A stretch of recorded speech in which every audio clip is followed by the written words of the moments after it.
ভাইরে ভাই, আমি এখন মানে এমন একটা আজব ব্রিজের নিচে দাঁড়ায় আছি, যে ব্রিজের উপর না তো কোনো রিক্সা উঠতে পারে, না মানে সাইকেল উঠতে পারে, না মোটর সাইকেল উঠতে পারে, না ওই মানে অ্যাম্বুলেন্স উঠতে পারে।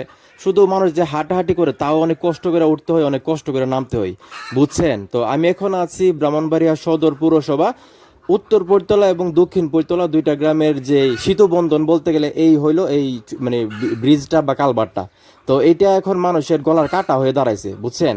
মানে মানুষের একটাই দাবি, দুই এলাকা না, আরো 4-5-6টা এলাকা আছে আশেপাশে, যেমন উত্তর পৈতলা সঙ্গে সুগিরা পাড়া আছে, বা দক্ষিণ পৈতলার সঙ্গে স্কুলাটি আছে, কাওয়ালাটি আছে, সইবাড়িয়া আছে।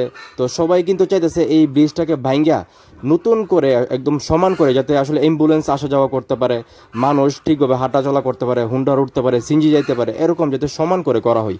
ঠিক আছে? এবং আসলে কি বলবো, এই দুইটা এলাকার মধ্যে কিন্তু আপনার মন্ত্রী এমপি ছিল, মেয়র ছিল, চেয়ারম্যান ছিল, এবং থানার যে সেক্রেটারি তারা ছিল। কিন্তু আসলে তারা কি কাজ করছে এলাকার জন্য একমাত্র এই দুই এলাকার মানুষই ভালো বলতে পারবে।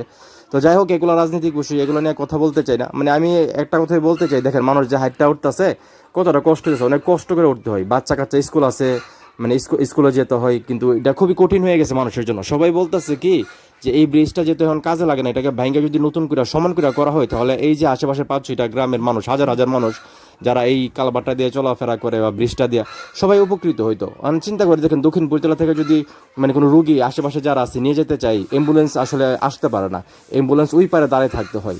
তো এটা আসলে কিসের কারণে এভাবে রাখছে একমাত্র তারাই বলতে পারবে। তো আর এই যে এই যে রাস্তাটা দেখতেছেন, বা এই যে আপনার এই এলাকাটা কিন্তু দক্ষিণ পৈতলার অংশ, ঠিক আছে? এই যে এলাকাটা দেখছেন, এটা দক্ষিণ পৈতলার অংশ। আর এই যে হাতের ডান পাশে যদি দেখেন, দিছে আপনার এই উত্তর পৈতলা। আর এই যে দেখেন ময়লা আবর্জনা, পানি তো আসা যাওয়া করেই না, মানে হালটা একদম মরে গেছে সহজ কথায় বলতে গেলে আর কি। খাল ভালো করে খনন না করলে এটা আর কাজে লাগবে না। তো আমি যেটার জন্য এই ভিডিওটা বানাইছি, এই যে ব্রিজটা, এই ব্রিজটার আসলে বর্তমানে কোনো দরকার নাই, এটা মানুষের জন্য সুবিধা না অসুবিধা হইতেছে। তো এই ব্রিজটাকে ভাঙ্গা নতুন করে যদি সমান করে করা যায়, তাহলে সবচেয়ে ভালো হয় আর কি। আর এই যে হালটা দেখতেছেন, এটা কিন্তু আসলে টাউন হাল, যেটা এটাই কিন্তু থানার সামনে থেকে যদি আমরা দৌড়ি এখান পর্যন্ত, একদম গুগন্য ঘাট পর্যন্ত কিন্তু এই হালটা গেছে। এবং সম্পূর্ণটা যদি আসলে খনন করা যেত, তাহলে হয়তো বা নৌকা টৌকা চলতো, আগে এই নৌকা চলতো এই হাল দিয়ে, এখন তো আর চলে না।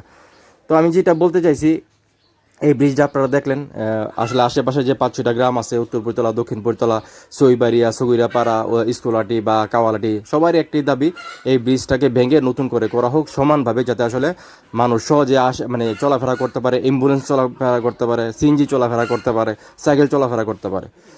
তো যাই হোক, এখন এই মুহূর্তে যারা আমার এই ভিডিওটা দেখতেছেন, এটা আসলে কতটা জরুরি আপনাদের কাছে মনে হয়, অবশ্যই কমেন্ট করে জানাবেন। এবং আমি যেটা বললাম, এটা আসলে কিসের কারণে করছে তো উৎসাহ করে, একমাত্র তারাই ভালো বলতে পারবে। আর এটা আসলে যত দ্রুত সম্ভব ভাঙ্গা নতুন করে করা উচিত, আমি যেটা মনে করি।